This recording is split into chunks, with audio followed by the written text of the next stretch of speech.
Hello, I'm Mike Frescono with Speed City International. You've heard it said time and time again, defense wins championships. There's a lot of truth to this statement, and that's why Speed City developed the Sidewinder. This product is designed to strengthen the muscles responsible for lateral speed and designed to teach athletes the proper technique for defensive positioning. By mixing the Sidewinder into your training, you will create smothering defensive skills and make it extremely hard for your opponent to put points on the scoreboard.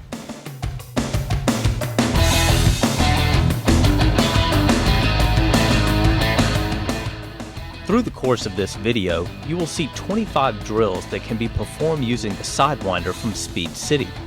The video divides all drills into beginner, intermediate, and advanced skill levels.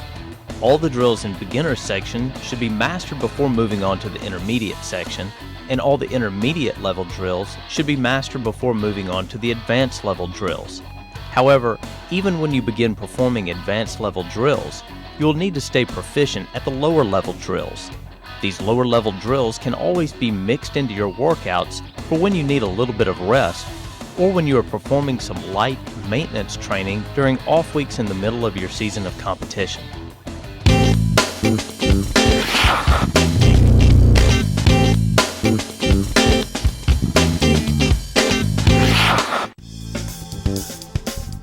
Since the Sidewinder is primarily a device used to train lateral speed, it is important that an athlete first understand the proper mechanics for moving laterally. When moving laterally, the athlete should always be in a low, flat back position. Staying low by bending at the knees and waist will keep the athlete's center of gravity in the right place for changing direction. The athlete's feet should always be positioned shoulder width or wider. This positioning will allow movement to the right or left at any time. Conversely, as soon as an athlete's feet move inside his shoulders, he is far less powerful in his lateral movements and often completely unable to push to his left or right.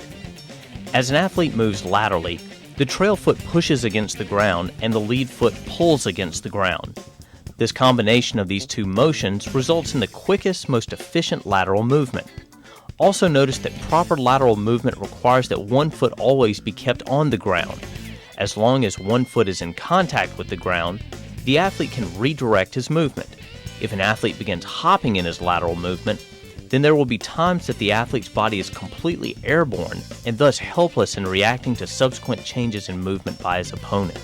In this first and most basic Sidewinder drill, the athlete simply covers a predetermined distance while using proper lateral movement technique and wearing the Sidewinder. A variation of the last drill is for the athlete to slide laterally and then change direction when a coach or training partner gives a verbal command. The athlete should use proper lateral movement technique and slide in one direction until the coach says switch. The athlete must react off this command and begin sliding in the opposite direction. The trail leg that was pushing now begins pulling as the lead leg, and vice versa. The athlete should focus on reacting to the coach's command and not jump the gun by guessing at when the command will be given. Yet another variation on the lateral slide is for the coach to instruct the athlete to change directions by tapping him or her on the shoulders or arms. Again, the athlete should maintain proper slide mechanics and react as quickly as possible to the coach's commands. There are several versions of this drill. The athlete could be instructed to change direction anytime he is tapped by the coach. The athlete could also be instructed to change direction only when tapped on the side of his body he is to change direction to. A final version is for the coach to tell the athlete during the drill where the trigger spot is located. For example, as the athlete is sliding, the coach may say left leg. The coach would then give the athlete several false taps before tapping the left leg. The athlete must ignore the false taps and not react until the trigger spot, in this case the left leg, is tapped. Much of an athlete's success in moving laterally will depend on his or her ability to maintain a wide base as they move. Straddle hops is a simple exercise for addressing this need. In this drill, the athlete begins in a standard athletic position with the feet approximately shoulder width apart, knees bent, and back flat. The athlete should straddle a line or envision one on the ground. The athlete then hops forward while maintaining his original body positioning. With each hop, The athlete should alternately touch the line with his left and right foot. Each hop should involve soft, quiet landings and minimal time spent on the ground. By holding his feet in a shoulder-width position against the pull of the Sidewinder's flexicord, the athlete will develop the necessary strength in his hips and groin to maintain proper lateral movement techniques at all times. Everyone has played the game of dodgeball. It's pretty simple. Someone throws balls at you and you try not to get hit. This classic game can be enhanced by strapping a Sidewinder around the ankles of the athlete. Here we have two cones spaced about 4 to 5 yards apart and an athlete placed in the middle. A coach or training partner with a dozen tennis balls is placed 4 to 5 yards in front of the athlete. The coach initiates the drill by quickly throwing the tennis balls between the cones. The athlete may move between the two cones using only proper lateral movement technique. The athlete's goal is first to prevent the balls from hitting his feet, and second, if possible, to move so the balls pass between his feet. After playing a few games of dodgeball, the athlete's hips will be burning from fighting the resistance of the Sidewinder. The sandwich drill is set up the same way as dodgeball. The difference here is that the coach may roll the balls on the ground or throw them in the air between the two cones, and the athlete must prevent them from getting past him. The athlete must use proper lateral slide mechanics to move between the two cones and use both hands to knock down the tennis ball. To produce maximum lateral movements, the athlete should be instructed to attempt to line up each tennis ball with the center of his body before batting it down. Reaching outside the body or using only one hand to reject the ball counts as a missed ball. The most successful athletes possess exceptional body control. This skill allows players to make more big plays because they are capable of executing one explosive movement while retaining the control needed to execute another such movement at any given time. Therefore, they are always ready to react to sudden shifts in action of the game. In this exercise, a coach or training partner stands a couple of yards in front of the athlete. While wearing a Sidewinder, the athlete must mimic the motions of the partner. The presence of the Sidewinder makes basic motions like standing on one leg extremely challenging. The athlete must exactly duplicate the motions of the partner and stay perfectly balanced on one foot. Touching the opposite foot to the ground during the set is not permitted. This drill can be used at any time during a workout, but tends to be best used at the end of workouts when athletes are tired. Once an athlete masters this technique, it can be attempted with eyes shut and movements made according to the verbal commands of a coach.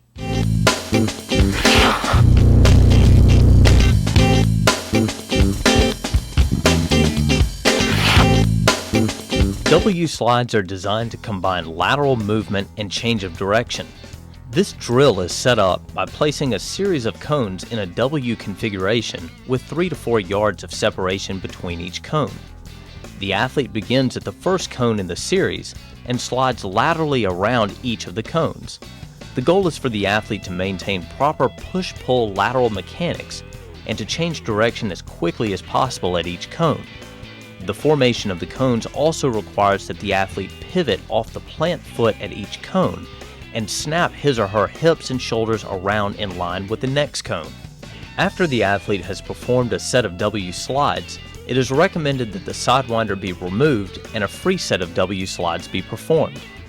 The technique of following up a resisted movement with a free one is known as contrast training, and it is a common theme throughout all forms of speed development. The idea is to teach the athlete to perfectly perform while conditions are continuously changing. Many of the drills on this video have focused on the importance of sliding laterally as it applies to athletes playing defense. However, the ability to slide linearly is also a key component to great defensive play. A linear slide works the same way as a lateral slide, except for a few small adjustments. The trail leg still pushes and the lead leg still pulls. Unlike lateral sliding where the outside of the feet is primarily in contact with the ground, linear sliding places more emphasis on the front part of the feet. For this drill, you will arrange a series of cones in a W configuration with about 2 to 3 yards of separation between each cone. Rather than starting in a lateral stance, the athlete will begin in a split, linear stance with one foot positioned in front of the hips and one foot behind the hips. Both feet should be within the framework of the shoulders. The athlete then uses proper linear slide technique to move around each cone as demonstrated here. Hopscotch is a fast, explosive drill that can be performed with a Sidewinder. This exercise targets rhythm, first step quickness, and hip strength. In this demonstration, the athlete begins in an athletic stance with the body weight on the front of the feet. The athlete then hops forward and lands with feet split as wide apart as possible, and then hops forward again with feet returning to their starting position. This motion is then repeated until all required repetitions have been performed. Similar to other drills on this video, the athlete should aim to stay low to the ground and avoid rising to an upright stance. As mentioned, defensive play is primarily characterized by lateral movement. However, running a close second is an athlete's ability to quickly step at 45-degree angles.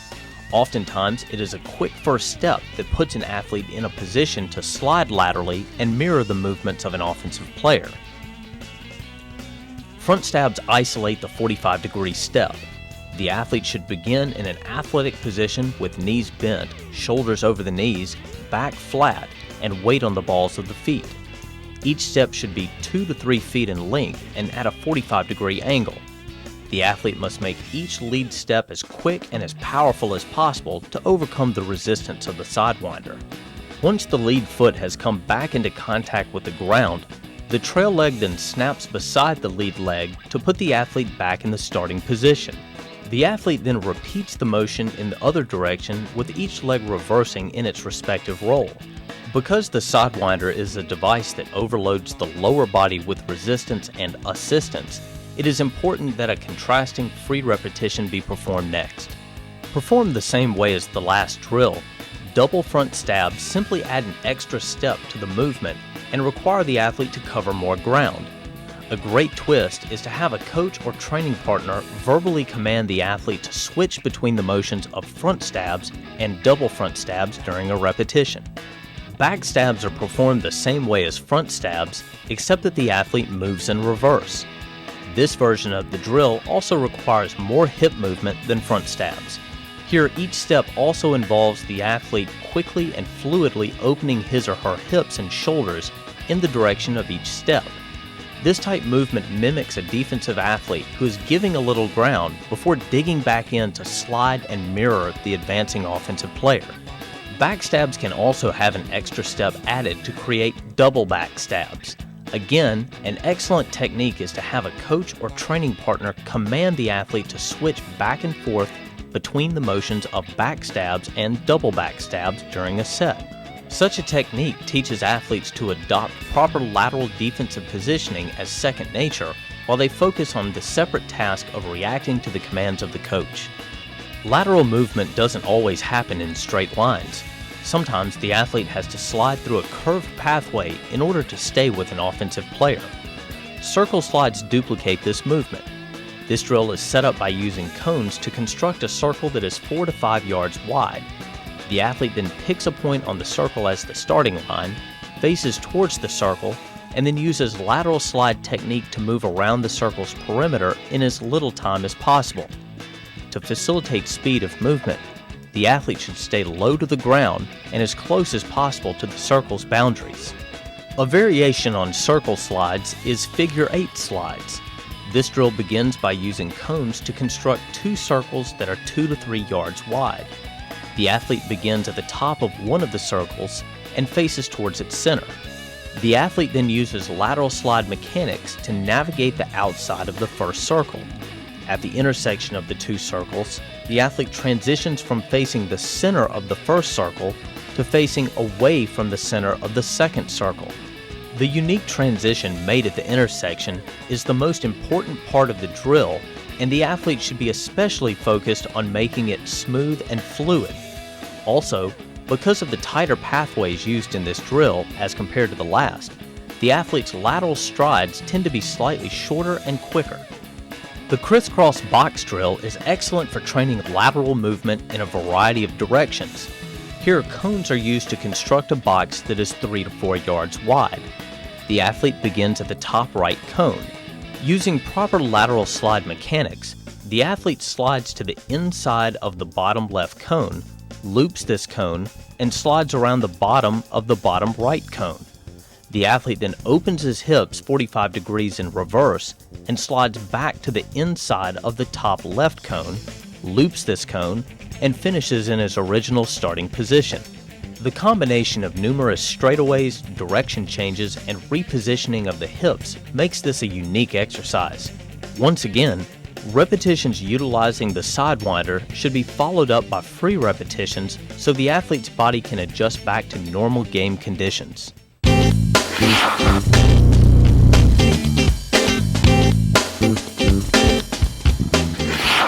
The next several drills combine the motions of different drills the athlete should have mastered from earlier in this video. In this drill, cones have been used to mark off a distance of 10 yards, and a different colored cone has been placed at the halfway point. The athlete begins by performing the hopscotch motion and then smoothly transitions to a lateral slide at the halfway point. Because the athlete is transitioning into a lateral movement, equal repetitions should be performed with the athlete completing the second half lateral slide facing both to the right and the left.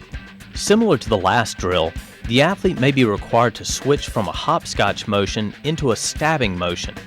Although this demonstration focuses only on straight ahead movements, this drill could begin with a backwards hopscotch and then transition into back stabs. The combinations that can be used are limited only by your imagination.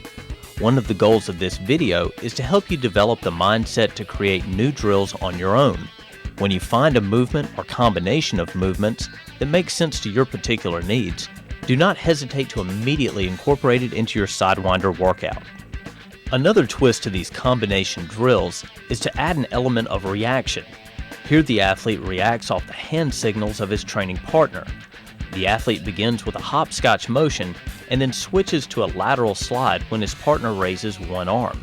Note that the athlete's lateral slide is in the direction his partner is pointing. Finally, when the partner raises both hands, the athlete advances towards him using the motions of front stabs. This is a demanding drill because it involves so many steps against the resistance of the Sidewinder, and because the athlete must correctly read the signals being given by his partner. However, an athlete that can master a drill this challenging will find actual competition a cinch. Another drill combination that works particularly well is that of linear and lateral slides. As demonstrated earlier, both movement styles involve pushing with the back leg and pulling with the lead leg. The difference is that lateral slides position the feet outside the shoulders and utilize the outside edge of the foot, while linear slides position the feet in a staggered position inside the shoulders and utilize the front part of the foot. This drill again uses a partner or coach to signal transitions to the athlete. The athlete begins with a linear slide in the direction of the partner. The partner then raises one arm to direct the athlete to switch to a lateral slide and raises both arms to have the athlete resume a linear slide. The difficulty of this drill can be affected by the total distance covered or by adding additional commands. Line hops train knee lift, lateral quickness, and balance all in one drill. The athlete simply hops over a line by firing the knee closest to the line up towards the chest, thus placing the Sidewinder in a fully stretched position. The trail leg then follows the path of the lead leg, and the athlete lands and balances on the lead leg. Now on the other side of the line, the athlete should be standing on one leg, ready to fire back in the opposite direction. The athlete should focus on getting a maximum stretch between the ankles, the height of each hop, and sticking a perfectly balanced landing on each foot. Line hops can be enhanced by adding cones or hurdles to create more of an obstacle. Also, a coach or training partner can toss the athlete balls from his or her particular sport to force further concentration and coordination. Although the Sidewinder is primarily a lateral speed training device, it also has application in the area of knee lift. The ability to forcefully drive the knee up is an important component of top speed sprinting and jumping off a single leg. The first drill targeting knee lift is called the dead leg.